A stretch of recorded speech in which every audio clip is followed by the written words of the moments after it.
L'œuvre romanesque de Leonora Miano, sous la direction d'Alice Delphine Tang. Sur les traces des Rastafari dans Tel des Astrétins de Leonora Miano.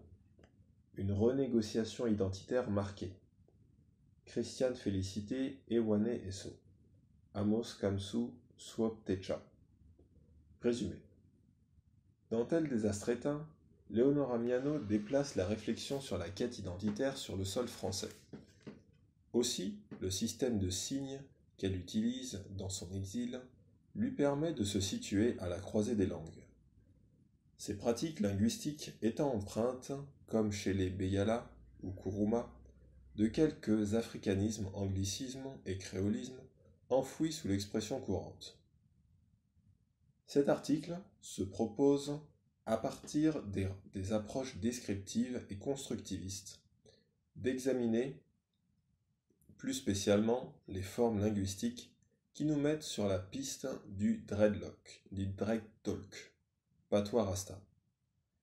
Il sera par ailleurs question de montrer que les signes de marquage exotisants relevés ne sont pas seulement au service de la représentation d'une volonté de retour de la romancière à son identité africaine, un nationalisme noir manifeste.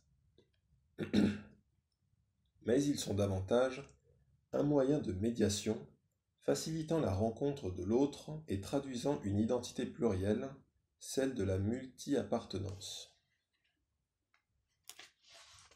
Introduction. Depuis son implantation en 1991, en France, la lauréate du prix Célignam 2012 contre le racisme explore dès son premier opus ce lien profond qui la rattache à l'Afrique. Par ses multiples stratégies communicationnelles, elle nous livre une parole inhabituelle.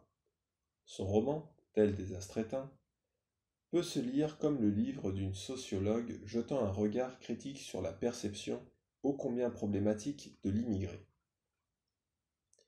Il est abordé le sujet assez méconnu de la conscience particulière de soi, celle de la couleur de peau. Le primat y est accordé avec emphase à la question de savoir ce que c'est d'être noir, dans un milieu où l'appartenance à la souche unique de l'identité française n'est pas ouvertement vécue comme multiple, mouvante, toujours en construction. Aussi, paraît-il difficile d'assumer ce que Leonora Miano appelle dans son œuvre les identités frontalières, celles que la souche seule ne saurait définir. Mais l'écrivaine ne semble pas occulter son parti pris pour les courants de pensée esbrouffants dont les traces sont perceptibles dans son œuvre. Notre étude s'articule autour de ces questions. Quelles postures identitaires sont mises en exergue dans les productions diasporiques actuelles? Comment le dreadtalk émerge-t-il dans le corpus? N'y a-t-il pas un lien entre l'appropriation linguistique et les idéaux défendus par la romancière? Les usages linguistiques dans l'œuvre sur l'immigration ne favorisent-ils pas la renégociation d'une identité culturelle préférentielle?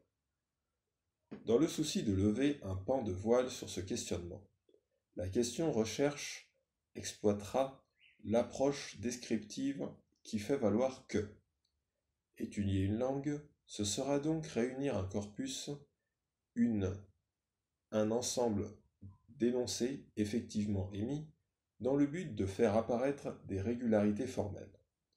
Le seul concept qui sera considéré comme valide dans l'analyse sera celui de contexte linéaire ou d'environnement.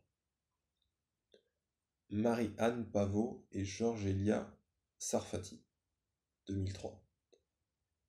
En plus, l'hypothèse constructiviste évitera de faire abstraction du filtre interprétatif et permettra de considérer l'univers de croyance, le penser et l'appréhender de l'écrivaine. Elle vise à inventer, construire, concevoir et créer une connaissance projective, une représentation des phénomènes, créer du sens, concevoir de l'intelligible en référence à un projet. J.L. Lemoine, 2001. En s'aidant de ces deux approches, notre réflexion examinera la contexture du discours, l'écriture exilique et la problématique de l'identité, le lien entre l'onomastique et le mouvement Rastafari, ainsi que le marquage et les attitudes linguistiques qui dénotent, dans le roman du Grand Prix littéraire d'Afrique noire, une émergence du dread talk. Rantin, de la contexture du discours. Notre corpus se particularise par un fait saillant, à savoir le mode d'insertion textuelle dont la romancière fait montre. Elle se sert des épigraphes qui donnent à chaque partie du roman une orientation notoire. La structure du discours est guidée par la musique. L'énoncé prenant l'allure d'un dispositif de diffusion ou de rediffusion. Nous sommes davantage intéressés par les paroles situées au début de chacune de ces 5 sections de la trame narrative.